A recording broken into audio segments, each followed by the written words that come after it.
Our fourth evidence session on inquiry into the private rental sector and the pre-legislative scrutiny of the draft tenant fees bill. So thank you for coming. Just to begin with, could you just go down the table and say who you are and the organisation you're representing? My name's Robert Lawton. I'm portfolio holder for housing for Bournemouth Council. My name's Claire Sallier. I'm the executive member for housing for Wandsworth Council. Good morning, I'm Andy Fisher. I'm Head of Housing, Health and Community Services at Boston Borough Council. Okay, and say thank you for coming. Just before we begin the questions to you, I ask members of the committee to put on record any particular interests they have which are relevant to this inquiry. I'm a Vice President of the Local Government Association. I'm a member of Gateshead Metropolitan Borough Council. I'm a County Councillor at Warwickshire County Council. I employ 2 councillors in my constituency office. And I also have one property which I rent out as well, just to put that on the record also. I don't think any of you have been to the Select Committee before. Just say our objective is to try and get information from you and to allow you to tell us the situation as you understand it and what you think is wrong and what you can help us in terms of putting forward proposals to make it better. So just to begin with, perhaps you could just say to the committee a bit about the private rental sector in your area and the challenge you face in dealing with it. You clearly come from very different authorities, and it'd be helpful for the committee to understand the background of what actually happens in the area you come from. Okay, I'll start. I'll bite the bullet first, so to speak. Bournemouth is a very buoyant and vibrant town at the present time. It's a tourism town, as you're probably aware. But it has 2 main industries, obviously, and growing into 3. One, the main industry is obviously tourism. The second main is the financial sector. JP Morgan is a big employer within the town. We have Barclays Bank close by, Nationwide, etc. So they are 2 big employers for the town. And we have a very large migrant population which has come to Bournemouth over the number of years, not just from Europe but from around the country. A lot of people move to Bournemouth from the London area. Bournemouth's population has grown by 10% in the last 5 years, so it's quite a considerable growth rate. We're nearly touching 200,000 people within the area. When I moved to Bournemouth in the mid-80s, there was about 165,000, so the growth has been quite considerable. Within that growth has obviously been the private rented sector has grown quite considerably as well, and the rents for the area are quite high, and we're finding it extremely difficult if you're a person moving into the area, unless you're moving from London, selling a nice house in London, to move and to retire to Bournemouth. The rent ratio is quite high. Private landlords are charging a considerable sum for properties because that's the sum they can attract. And it's difficult if you're on welfare or in that area to try and match that price. So that's one of the dilemmas we face. And if you're a private landlord, who would you rather, and I don't mean any disrespect, who would you rather rent to? Would you rather rent to a professional or would you rather rent to a welfare claimant? And unfortunately, they tend to prefer the professional person for whatever reason, primarily probably economic. So the dilemmas we face are in that area, in the private rented sector, primarily the difference between what the claimant can receive and what the landlord expects or wants for that particular property. So that's a real issue for us in Bournemouth. So I'm from Wandsworth, which is an inner London borough, a very vibrant one as well. We've got a really large private rented sector, about 44,000 households in a 2015 survey that we undertook.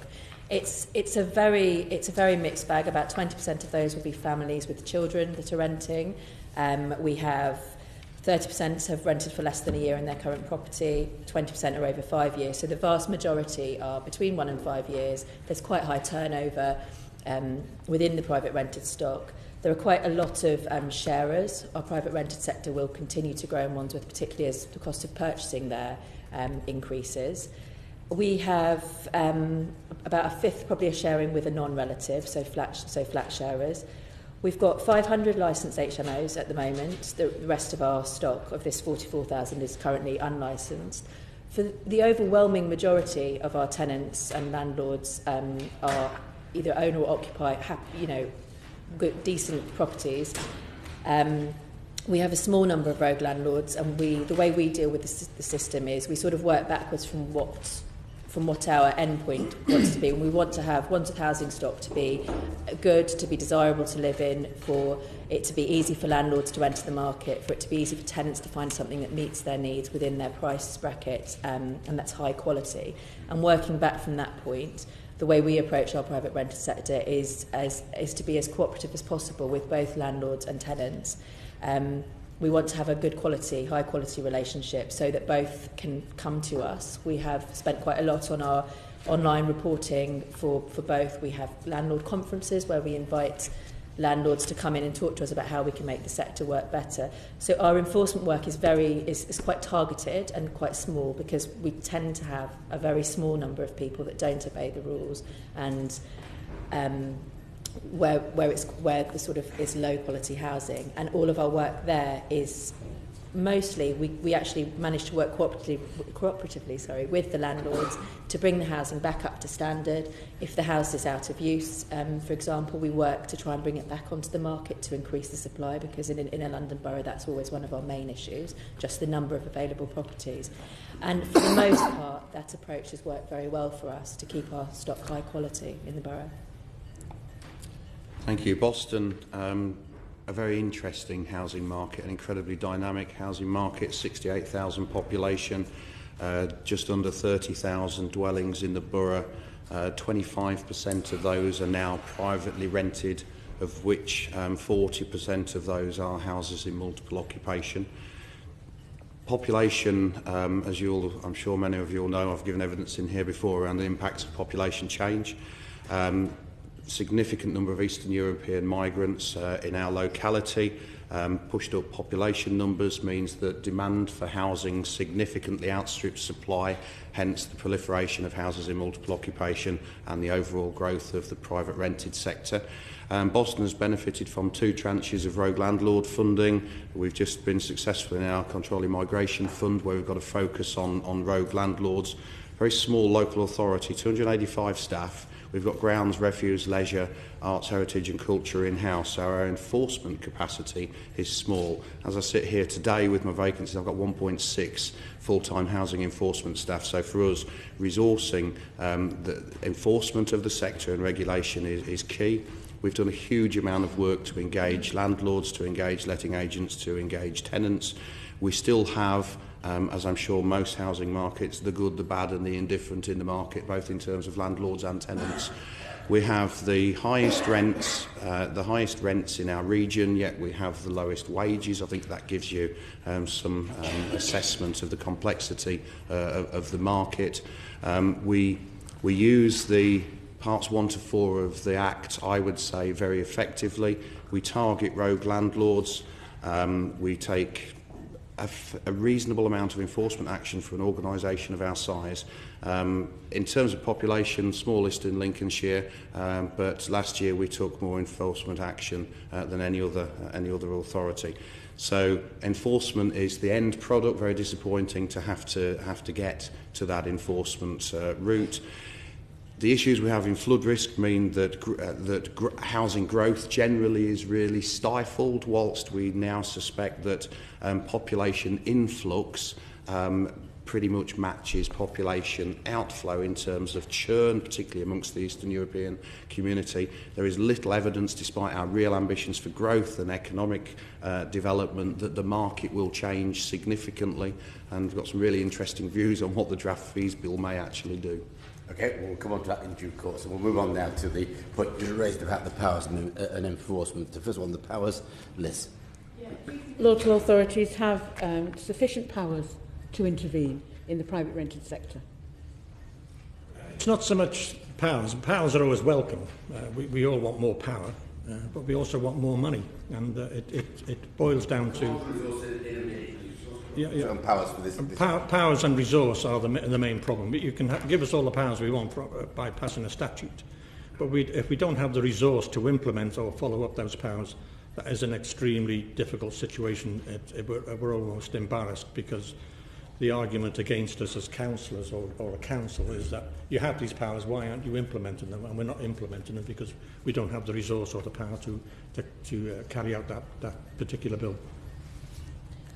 From our perspective, I think it's been very welcome, the ability to issue financial penalties. I think at the moment we do have the right powers in place in order to do it. We can carry out inspections, we're able to issue enforcement notices. Because we focus very strongly on the rogue landlord element, I think the resourcing, both financially and in terms of people doing the job, is pretty good in Wandsworth. We try as much as we can to negotiate and to try and keep the relationships open between landlords. So for us, the powers are sort of a last resort, and at the moment they are adequate for what we're trying to do.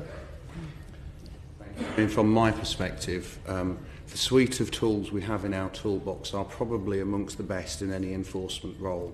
I've got a very broad enforcement remit in my organisation, and parts 1 to 4 of the Housing Act to deal with condition, the management regulations supplemented by Environmental Protection Act for statutory nuisance. It is, all of the tools are absolutely there.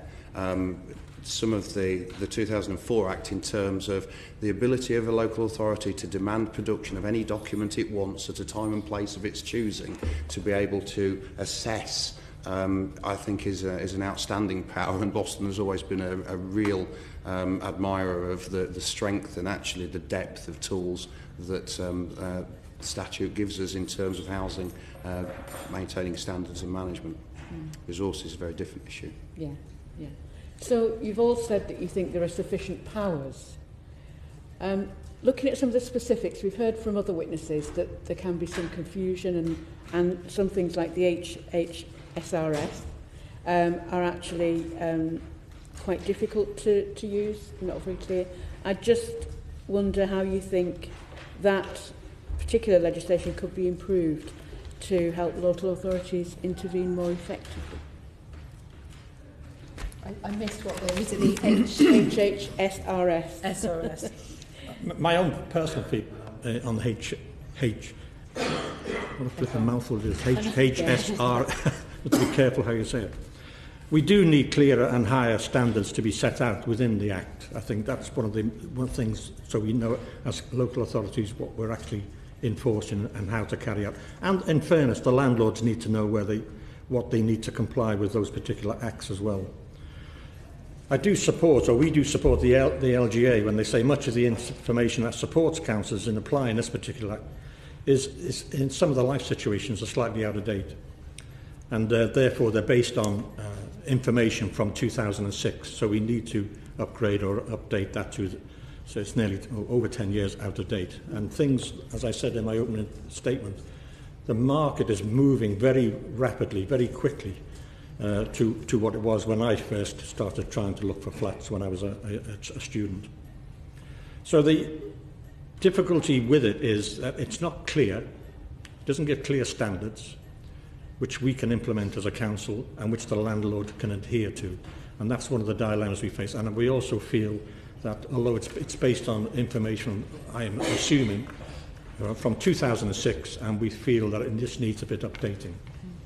I think from our perspective, one of the issues we have is sort of between tenants and landlords, for them to know what to report and what they can report to us.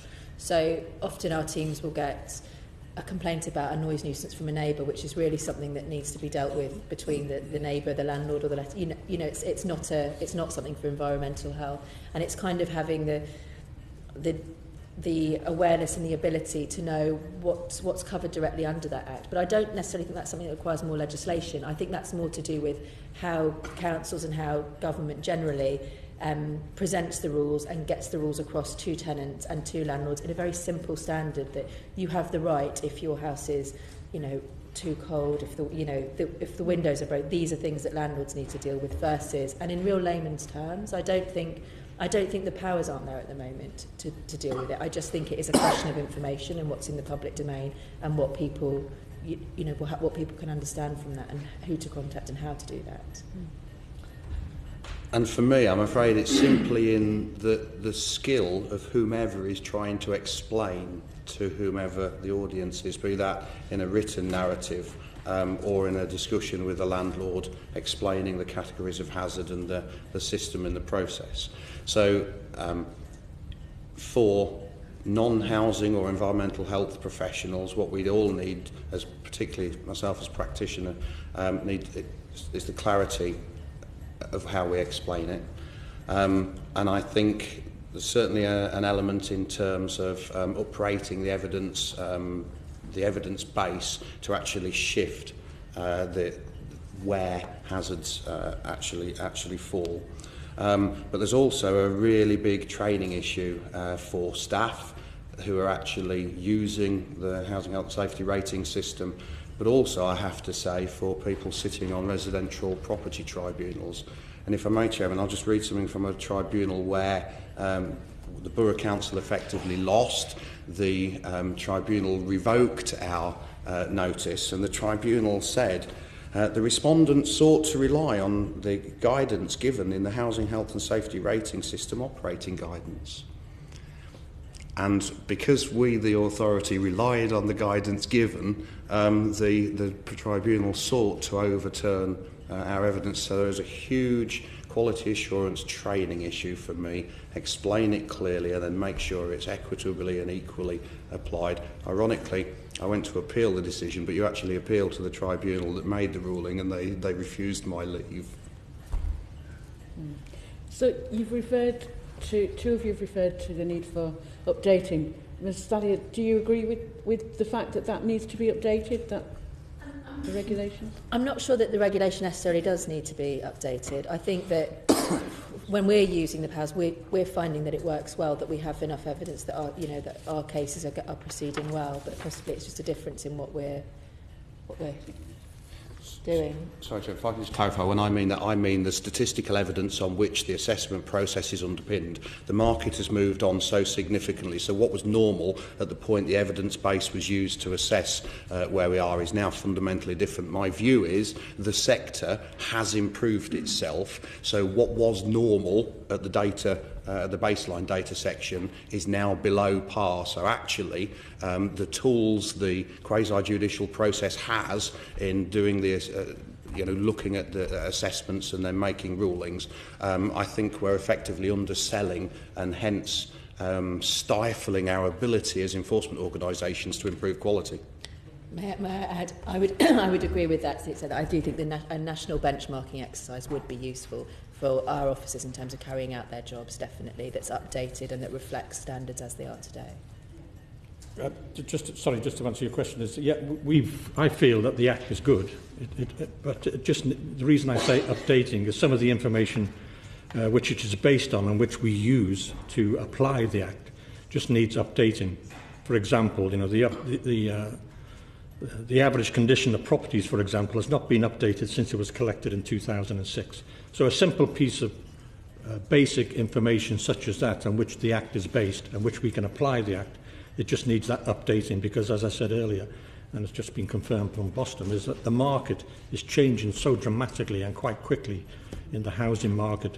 The shift from ownership to private rented has been quite dramatic, as you're all aware, over the last few years. I think Mark's got Well, it was really coming back to Mr. Fisher, and it's particularly around the HMO situation in your part of the world, but it may relate elsewhere.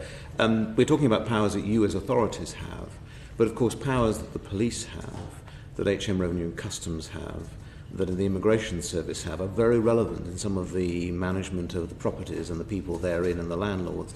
How supportive, and I'm not asking you necessarily to point the finger at your local, but how supportive do you think those agencies are in applying their powers? Because to deal with some of the criminality that's behind the worst cases, you need to have the police using their powers, HMRC, etc. Are they engaged, or is that an area that needs improvement?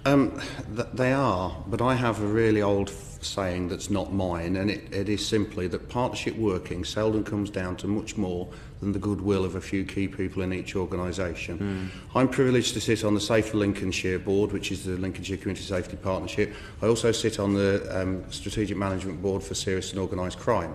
So our joint working with the police, with Lincolnshire Fire and Rescue, our route through the government agency intelligence network to tackle and engage particularly HMRC in terms of tax, VAT, evasion, etc., for me is there, because I am that individual that has those relationships. So my patch, not an issue. The rogue landlord funding we worked with the Gangmasters Licensing Authority as it was in the day, actually trying to really explore and address some of the issues between labour provision and the provision of accommodation, which were largely inextricable in Boston, as yourself will know. I can't give you any frame of reference in relation to the rest of the country, but for me, engaging, for my frontline staff, ringing the Public Protection Unit over the road or the Divisional Research Unit, getting somebody to talk to them about particular property with the information sharing agreements that we've got in place, I really don't have an issue. Good, thank you. As you know, we have Karen Buck's bill, Fitness for Homes, Fitness for Human Habitation and Liability for Housing Standards bill going through at present. How could that be improved from the point of view of local authorities? To avoid silence, would you like me to speak, Chairman? I think there's real merit in the bill looking to review Section 8 of the 85 Act. When we're used to, as local authorities, enforce based on the fitness standard, it was a relatively simple professional route. I think the difference here is that the proposals are Section 8 will be for the benefit of tenants. The issue there for me is the ability, advice, advocacy and support that will be available for tenants to actually seek redress themselves. My experience in my market is I really don't think there are going to be flocks of tenants in a position to secure the independent legal advice to bring claims and cases. So yes, I think it has merit in certain markets. There will be tenants that seek redress. I think we need to be very careful in introducing any regulation that we don't get effectively fraudulent claims, and hence the link to the Consumer Protection Act. But I would be very surprised. We will have to review a whole host of other primary legislation in terms of linking it to retaliatory evictions and everything. So I think it is as much of a risk with what I've seen written at the moment as it is an opportunity. Certainly a route for redress. How widely and extensively will it be called on? I'm not sure at this stage. Our feeling is similar to Boston's, is that although it's a well-intentioned and very good piece of legislation, and it will raise standards at the higher end of the market, our concern is at the lower end of the market where people are more vulnerable. And of those more vulnerable people, how many are going to report the landlord to claim that the conditions in which they're renting is not meeting that particular standard? In the real world, those people may suffer the consequences of reporting that particular landlord, and that could be eviction or whatever. So it's difficult for those people to gain legal advice. They can go to the CAB, the Citizens Advice, or they can come to the council, and we will give them advice and we will help them. But it's a difficult position if you're a vulnerable person living in a two-bedroom or a one-bedroom flat and there's water running down the wall and whatever, and you go and make a complaint to the landlord about that particular landlord. His argument would be, well, if you don't like it, go somewhere else, because I've got 20 people waiting to fill in that space. So it's difficult at the higher end of the market, the higher rented end of the market. It will improve because it will lay set standards down for the councils and for the landlords. The dilemma is at the lower end of the market how much impact it will have, and that is our concern with it. I think I would echo that concern. It's always the sort of bottom 1%, 2% of the market that needs the change that the legislation seeks to drive through, but possibly won't be forced to implement it, or because of what you've said about tenants being frightened or not being sure who they can report to. You know, often vulnerable tenants don't realise that they could contact the council and they could have a conversation with our private sector team, and they would be able to advise them off the record, on the record, you know, and help them approach their landlord. And I think that would be the issue that we would have with the bill, that it might not give protections where they are most needed. To the resources and enforcement. Yes, so on to resources now. So do you think local authorities have sufficient resources to undertake enforcement duties? If you ask me, of course I could do with more resources. I'm always, if you've got more, if you've got a back pocket full of, a couple of million, thank you very much, I'll have it.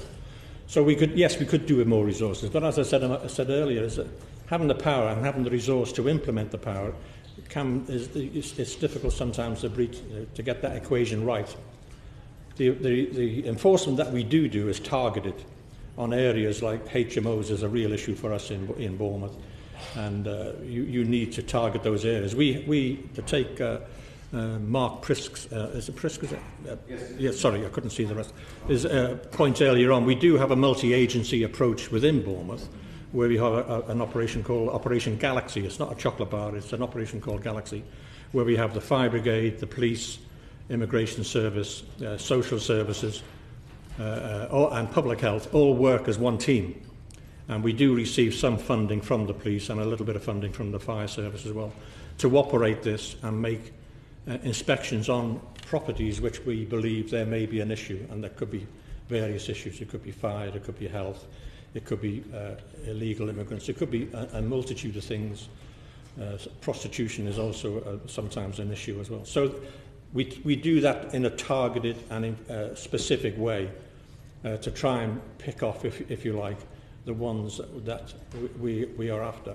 There's two dilemmas for us. One is when we're targeting a particular landlord in a particular area, is that they tend to be slippery as eels, to try and pin them down, so to speak. And secondly, when we do manage to get them into court, some of the fines levied are pitiful, because we spent a lot of time, effort and money in getting that particular person to sit before a man or a woman in a wig and a red gown, and then they end up with a pitiful fine of £100, £200, and we've spent upwards of 2,000 to 3,000 to try and get them there. So the fines are not, unfortunately, for some landlords, a deterrent. They actually tend to look upon them as an occupational hazard. Same question to Claire and Andy as well, the types of enforcement that you do. So from our perspective, I think we've got a good balance actually in terms of the resourcing and the enforcement. I mean, as you sort of said, you can always do more with more. We've got 6 full-time environmental health officers that serve Wandsworth, and the way we work is it's very much a partnership approach. It's their job is to work cooperatively with landlords. So of our referrals, we brought last year 248 homes were improved as a result of discussions that the officers had. And for us, any legal or financial penalty is absolutely a last resort. And I think we have a different housing market where there's a small number. We had 46 notices, for example, last year. So it's a very small number of homes that really won't work cooperatively with you, won't sort of help use the take-up of the council when we offer resources to help them make repairs if necessary, or to bring the home back into use if it's an empty home.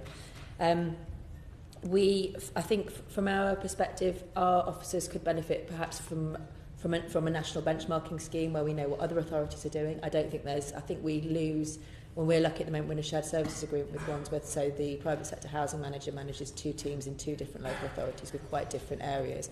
But just from listening to Andy and Robert today, they've got very different problems, but they probably have different solutions that they are using that we would benefit from working with. So from our perspective, something like a national best practice scheme would work, or some way that officers could work cooperatively through councils would be a good way to maximise how we use our resources. My permanent human resource base in Boston is 2.6 full-time equivalents. I've currently got a vacancy and some temporary posts through the Controlling Migration Fund. But I work in a political organisation where we are masters of our own destiny. We allocate our own resources to our own priorities. The challenge is there are so many internal competing priorities in terms of holding events, enforcing against housing or insufficient building control officers, despite it being a trading service. So in some ways we are in control of our resources. The biggest resource gap for me are the pool of professionals in the market that are sufficiently trained and suitably competent to actually apply the HHSRS. I go back to your previous point about skills and its complexity. I've just gone out to advert for a senior and three enforcement officers, and I got nobody squared applied. Partly that's my geography, because 50% of my travel to work area is the Wash and the North Sea, so I do have those particular challenges. The big resource issue is my internal resource allocation. Once we've prioritised it, means I pay 28 grand for those roles, and that's not enough to bring people to my locality with the skills that I need. So monetary resource and its sustainability and its sufficiency is critical. Yes, councils can give it to themselves in the right areas, but as politicians you will know how challenging that is. I think for anything that we introduce, when we look at new burdens funding, actually it's significantly under-assessed. It's a generic allocation formula. So, for example, extension of mandatory licensing, 2 to 3-fold notional increase across the board. Boston is likely to go from 23 licensed HMOs to 1,437. I'm going to really struggle with the additional resources I need. The financial resource in a sustainable way is a real issue. It's a real issue at national government level and at local council level. Is there anything else, any other enforcement activity that you've not mentioned that you do, your authority? Well, I'm head of corporate enforcement, so I enforce across a whole range across the board. But what I've still got is I've got a pool of people with enforcement expertise. So all of my team are able of capturing data to full CPIA standards. That's not an issue. But there is only so much knowledge enforcement officers can have. So, the ability to enforce the building regulations, the Environmental Protection Act, Housing Health Safety Rating System, the Town and Country Planning Act, there are some, there are some generic skills in terms of carrying out interviews under caution, etc., across my organisation that we share between professional disciplines. But I would still argue, of course I would, that I have a lack of resource capacity for very specialist areas of work. And the issue with the rating system is it is a technical assessment. And to become trained and competent and proficient, you don't do that coming as a newly qualified EHO out of a 3-year full-time course. You then need to, it's the difference between knowledge and experience, is that you can be young and knowledgeable, but you can't be young and experienced. And actually shaping how you apply that is a time-consuming, resource-intensive programme that, as enforcement organisations with limited resources, for me, I really struggle with succession planning and building a sustainable business case to get my FD to give me money for 2 trainees that in 3 years' time will probably be half competent to go out in the field and do everything I need them to do. I would say it's similar in Wandsworth in terms of it's a recruitment issue. It's always resourcing. So any extension of mandatory licensing, I think, would be impossible for every local authority in England and Wales to find these, because the people just don't exist. I would agree that it's a generic skill set to an extent, but in terms of the housing aspect in the teams that come directly under my portfolio, you couldn't sort of sub in people from another enforcement area. And it's a long process. So even if you're looking at people starting a degree in September, they may be 5 years away from being able to work alone in a competent manner. So if you were to extend the licensing significantly and we all went to the market to compete for these very small number of people that are currently there, it would just be impossible. I don't see how it would work. I don't think that's a money issue. I just think it's a people issue. Resources are one of the issues which we've talked about, but obviously, as my friend from Wandsworth has indicated, trying to get the skills and attract those skills within to the organisation to implement those acts is quite a serious problem. I mean, you can put an advert out and your response could be poor. It's a dilemma which we all face in various aspects, and I used to find the same when I worked in industry. The other dilemma which we haven't touched on which includes enforcement is the landlords who hide under the radar, which is a real issue for us. Most of them are licensed, most of them we're aware of, but there are some landlords who set up and hide under the radar and we don't know they're there. And it's a terrible admission to make, but it's a fact of life that some people do that.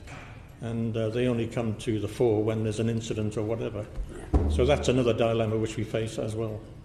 So how many landlords have you prosecuted in the last year? We have prosecuted 791. So it's a considerable number. But one of the points to reach that target, there's a considerable amount of resource, time and effort gone into it. And as I said earlier, the fines which those people incur are quite poor. They need to have some sort of... the fine needs to be of the magnitude to say for them not to do what they're doing, if you understand what I'm saying. We've only had one prosecution in the last year. We've had 46 legal enforcement notices. So in that 7 prohibition notices, prohibition orders, 100 warning notices. Like I said, prosecution for us an absolute last resort. Okay. And in Boston we've prosecuted 3. As head of corporate enforcement, when I put my signature on refer to legal services, I'm afraid my assessment of the public interest comes into also an assessment of cost. Not just the media message that prosecution will do, and anybody that works on my patch knows that me and my people would rather work with them than have to take enforcement action. We will ask you, we will tell you, and then we will prosecute you. And 3 prosecutions, and we're not scared of enforcement as a local authority, and have the last enforcement we had was a joint action with Lincolnshire Fire and Rescue. Just over £70,000 was the fine handed down on appeal. The landlord wasn't happy with the £50,000 at the first court, so he appealed and it was increased to 70. But prosecution is absolutely the last resort. Particularly, one of the real issues with prosecution is if you are unlucky and you get a judge that gives a pitiful fine, that doesn't even send a media message out, and we were an authority in that exact situation where keeping a case quiet and out of the media was more of a strategic view than actually promoting and publicising, because for 23 breaches of the Housing Act, £10,000 fine was really quite poor. Can I just come back? I'm sorry I've given you the wrong figure, so just... We've said over the last 3 years 1,113 statutory notices, and we've prosecuted 21 people. So I'm sorry I gave you the wrong figure. Okay. So what level of enforcement should you be aiming for? Do you think you'll be aiming for? You sort of answered that in the sense of it's the collaborative working, but how do you feel that we should? I mean, I think we've got the balance right at the moment with enforcement, because it is about, for me, the prosecution's a failure. I mean, because when you get to that prosecution, you've gone through so many steps. You've already invested a lot within the organisation, trying to help them get homes up to standard, trying to make landlords understand their duties under the Act. So I think, in terms of enforcement, I think we do have the balance right at the moment, in that we try and work. The overwhelming majority of our landlords are good people doing good jobs, renting good properties. And you can see from the small, 44,000 households in private rented sector, we've only had the 248 notices which have led to this one prosecution last year. So that's a tiny percentage of people that require help, and of those, 50% almost immediately will be bringing their home up to standard and taking the necessary steps. So I think enforcement, it has to be a balance of the carrot and the stick. So I don't think we need more enforcement powers. And then 2 other aspects of the sector, I think that would create unnecessary work for our EHOs who are in such short supply. Right. Matt does want to come in supplementary. Just to say to colleagues, we've got 2 panels to get in by that time the House starts at 11:30. So this one's got to finish by 10:30. So Matt, you've got a supplementary. Very briefly, thank you. Mr. Lawton, you were saying about fines and how insubstantial they are and how frustrating that is. Is there no framework then? It's news to... Perhaps you could just inform us very briefly. I think there is. My understanding, I'm not a lawyer, my understanding is there is a limit of what they can do, but unfortunately magistrates or judges, certainly magistrates, tend to fine at the lower end of the scale. My personal opinion, there should be a minimum fine, and anything above that, you're going to have a scale from 1 to 100, make it 50 at least. because anything over 50 is a substantial fine. Some of the fines that are quoted, which are £5,000, but they're unlikely to be charged £5,000. They may only a couple of £100, which, as I said earlier, to a wealthy landlord is just an occupational risk. If the minimum fine was £5,000 or even £10,000, it would make them think a little bit clearer about what they're doing and that they may face prosecution. Liz. All of you mentioned recruitment issues, and I just wondered if you could say what the problem is. I understand Boston has geographical issues. Is there a wider issue? Scale, yeah. It's just finding people who are qualified to do the job. So it's qualification and experience. Yeah. Well, you need both, but I mean... Yeah. You need a wide range of skills. You need environment health skills, some solicitor skills. You also need some determination, doggedness, because you're dealing with some landlords who can be quite difficult and can be quite intimidating. So there's a whole range of skills which that particular person needs, and unfortunately they don't just come off the shelf. You need to train them. Okay, so bring them up. we're not talking about a shortage of professionals in the area. I think there are a shortage of qualified people. Yes, I think more people doing the degree would help, but it's as a director you've sort of already said, it's about then bringing them into organisations to get that experience and bring them up. It's a long term, I think, rather than a short term. Mark. Chairman, thank you. Can I just look at licensing? We've heard different views on this issue. What consideration have your authorities given to adopting a selective licensing scheme in the sector? And if, on balance, you've decided against it, what alternative approach are you taking instead? We looked at selective licensing, I presume that's what you're talking about, quite seriously. And we took a long time doing a consultation and all the rest of it, and spent a fair amount of money in doing that consultation. And the consultation was extremely useful because it gave us a lot of information, a lot of intelligence of the general sector within the town. But on balance, in the end, I decided not to do it. And there's several reasons why I decided not to do it. One of the issues at stake is the licensing fee. I always maintained for Bournemouth, and other authorities may have a different view, is that it was always going to be financially neutral, i.e. the fee would only pay for the service. I didn't look upon it as a money-making exercise. It should just break even. So that was one point. The other danger which came through in the consultation, and funnily enough, 70-odd% of residents wanted it, and 70-odd% of landlords didn't want it. So there was trying to get that balance right, but that's understandable in some ways. But the other issue with, if you charge in a landlord £500 per unit over 5 years, and the licence would last for 5 years, £100 a year, that's £2 a week, which they would probably increase the rent by. And although, as I said earlier, people at the higher end or the higher end of the market could probably afford that, so people at the lower end may find it difficult, and it could just tip the balance over against them. So on balance, I decided I didn't think it was, at this stage, likely to do. One of the other issues with it is it is a difficult, in some ways, piece of legislation, and you have to get it right, because you're always open to challenge from the NLA or whatever, and that is quite expensive if you go to judicial review, and that can cost the authorities quite a considerable amount of money as well. So in the end, I decided to beef up the team which enforces the legislation within Bournemouth, and we've done that. One of the other dilemmas with selective licensing, it didn't really cover HMOs. But the Mandatory Licensing Act, which comes, I think, into force in October, will cover that for us. So that coming down the track and doing selective licensing slightly tipped the balance for us in my decision to say, let's do this rather than that. It was a political decision, but I think on balance we got it right. Some authorities have decided to go ahead and do selective licensing. I got no comment on them. For our particular case, we decided that way. Okay, thank you. We looked at it as well, and it was agreed by the council not to pursue selective licensing. From our perspective, we are the areas where private sector landlords need help and need help to bring themselves up to standard, it's a very, very small number of people, and extending the licensing we didn't think would be the best use of resource. It wouldn't target into that number. It would add burdens to people that are already doing a pretty good job.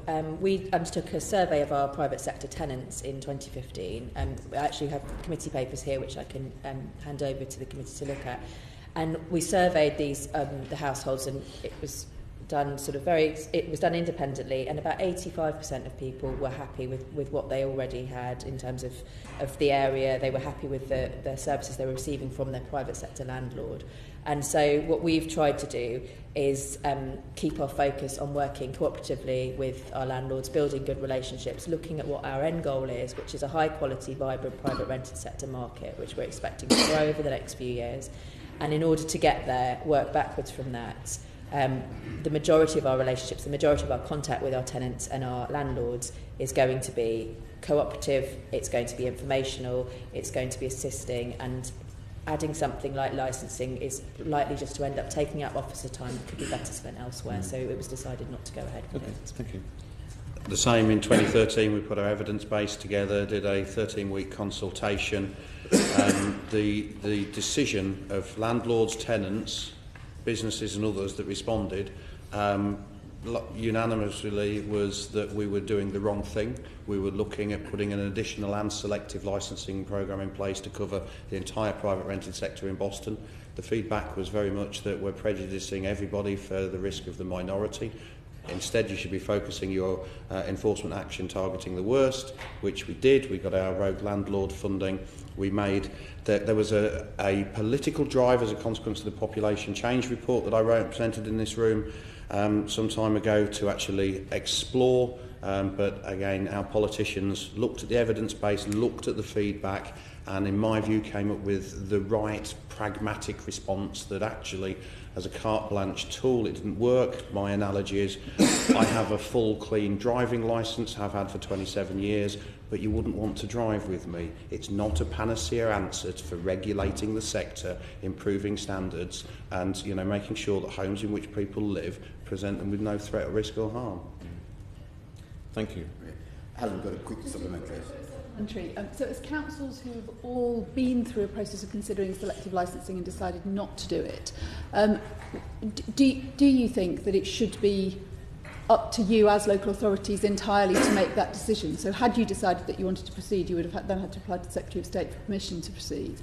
And there is a view amongst councils who have chosen to go down that route that actually they shouldn't have to apply and they shouldn't have to reapply to the government for permission. Having done their consultation, they should be able to go ahead with that. And I just wondered, as councils that have decided not to do that, do you think that decision-making process should rest only with councils? Myself and Claire will answer, because it's more of a political decision than an officer decision of yes or no. And the answer to your question is yes. It should be down to the local authority, because the local authority, it depends on the local circumstances of that particular authority. When we were looking at it, we went to several authorities who've actually implemented it. A couple up north, I think went to Lincoln, Bristol, a couple of other places to try and assess the impact of it. And on balance, we decided, but that was a political decision to do it. This was a political decision not to do it. Right. But I accept and understand exactly what you said. Do you both agree with that comment? I'm conscious of time. Yes? I will agree in yes. Yeah, okay, fine. Right, okay, we've gone to the draft tenant fees bill. We've just got 10 minutes really to do this, Mark. Yes, okay. Just sort of, there's an issue about powers, but I think we've touched on that more broadly. Obviously, this is the draft tenant fees bill. One of the issues is around the penalties, and the government is obviously consulting on that and reflecting on that. At what point, and obviously Councillor Lawton's already touched on this in a way, at what point do you feel the financial penalties would be a sufficient deterrent for the kind of inappropriate activity that you're looking to deal with in terms of breaching a ban? We've seen figures of 5,000, some are saying there should be a civil penalty at 30,000. Where do you feel that line should be reasonably drawn? I think it's very difficult because to me it's a matter, enforcement is fact and degree, reasonable, justified and proportionate, and that's my doctrine with all of my team. So I would need to really look at the scale of the exploitation of landlords and agents in terms of charging prohibited fees, in terms of enforcement. And I think the ability, as with civil penalties, to develop your own system and effectively put into a penalty matrix where those would lie, I think that's more relevant. It is about fact and to me it's fact and degree. I apologise, you get an officer perspective in front of a court saying, Mr Fisher, you made that decision, that's contrary to the law, we're not here to reside over morals, I'm here to look at section XXX. So I think the ability to have a sliding framework based on fact and degree would be more appropriate for a lot of areas. Don't forget, in some areas, in Boston, the average large portfolio letting agent is about 300 properties, 7.5–10% of fees of an average of £600 a month. Not make, 233 per average tenant fees in advance. People aren't at that scale making millions, very different in London Met authorities and things. So to me, the ability to set locally, I think, should probably be explored. I would agree with that. I think there's a degree of local knowledge required to make sure that fees and any penalty is sufficiently, for charging those fees, is sufficiently high to deter. I think my issue, which possibly you want to move on to later, is about how we actually get there, how we enforce it in terms of officer time, which can I speak about now, or do you want to? Yeah, yes. Is that all right? You're coming on to it. Okay. Right. So I would then agree. Just it's a sliding scale needed, I think, for the fees. Sorry, the penalties, not fees. Sliding scale, but it's where you start. Yeah. Is the point that concerns myself. We have to be lowish for a first offence and then scale. Well, exactly. But you have to be careful that a decision to prosecute is not coloured by the cost to the council. Yeah. If you understand what I'm saying, no. Because the fines should come back. Normally, if you spend £5,000 prosecuting Mr A or Mrs X, and you get £100 back, and understandably, with budget pressures which we're under these days, you think, was it really okay? You might get that bit in the local paper, and you start to wonder, is it really? I know that's a terrible indictment, but it is a fact of life. So you start to. So the scale, Mark is right, Mr Prescott is right, is that there should be a scale. For a first offence, okay, you might avert and you can give them the benefit of the doubt. If they're a persistent offender, the scale should be higher and higher and higher, I believe. I would say, because this is playing into that resourcing issue, it's about if you put on the new burden and make it cost neutral, then we have to kind of say, well, how much are we getting back for carrying out that prosecution? And the problem is, when people are referred for a first offence, this is not their first contact with us. Correct. This is their 50th possibly. They're already. Yeah. If we're considering prosecuting you, you are already one of our worst performers exactly. In a pool of 44,000 people. So if you make the first offence too low, we don't get over that barrier. Yep. So it's not. I know it might sound harsh just to have a very high number for a first offence, but you have to think that's not the first point of contact. That's a very good point, Claire. That's good. Yes, good. May I add, Chairman? Sorry, and I'm not a trading standards authority. No. I'm a district council, so I'm a local housing authority with all of the physical housing enforcement and management regulations. So for me, there's a real issue potentially with sitting this under the consumer protection element, putting it in trading standards authorities. My trading standards authority has not taken any action against energy performance certificates because of resource, unless we know a particular scale at a particular geography. Getting a county to work with a particular district where it may be prevalent, that's a long-term resource issue. Trading Standards Institute in the consultation said that they are well placed to enforce. I think, to me, Chairman, that's fundamentally different to being best placed to enforce. I'm not asking for the additional requirement without any resource, obviously, but I do think I've gone to my Trading Standards Authority and said, will the County Council delegate to me those in powers? So there's ways around it. But I'm in and out of letting agents all day, trading standards aren't. I'm in and out of properties working with tenants all day, trading standards aren't. So I think the local housing authority, with the additional resource, may be a longer, more sustainable view, because if I'm there, yeah, I can look wider. I'm concerned about having to call somebody in to look specifically. Good. Oh, that's helpful. Thank you. Yeah, I think you've touched upon some of this already. So, will the retention of any money through the civil penalties sufficiently equip local trading standards, noting your point, to enforce the bill? And how much should the fines be, if not? Again, I think you've commented on both of those areas. I think it needs to take into account both the cost of any court action, but also all the sort of work that's gone on before. I think we're a unitary authority, so for us the sort of split between the roles is less important. But I do think the base level of the fine needs to take into consideration a lot of things, and this issue with the low fining. The idea of trying to make something self-financing, I wouldn't want to say that finance was at the bottom of our decisions on whether or not to prosecute a rogue landlord, and I don't think that it should be. So whenever you're setting that minimum level, do take into account what that needs to cover us for cost-wise would be what I would ask for. Okay, and how do you envisage the local enforcement agency interacting with local authorities? Sorry, the lead enforcement agency. Sorry, say again. How would you see the lead enforcement agency, this idea of a national trading standards or a nominated authority for trading standards working as the lead in this area? How would you see that working with other local authorities? Any help we can get is good. We're not going to refuse anybody to try and assist us in trying to tackle rogue landlords. I mean, by the way, there's not just rogue landlords. We do get occasionally rogue tenants as well. So it's a two-way street, But there's more rogue landlords than there are rogue tenants. So we're quite open and to help that can be forwarded to us in trying. If there was a national database, for example, of rogue landlords or people who've been prosecuted, that would be useful for other authorities to take action or whatever. It gives them that database of knowing that particular.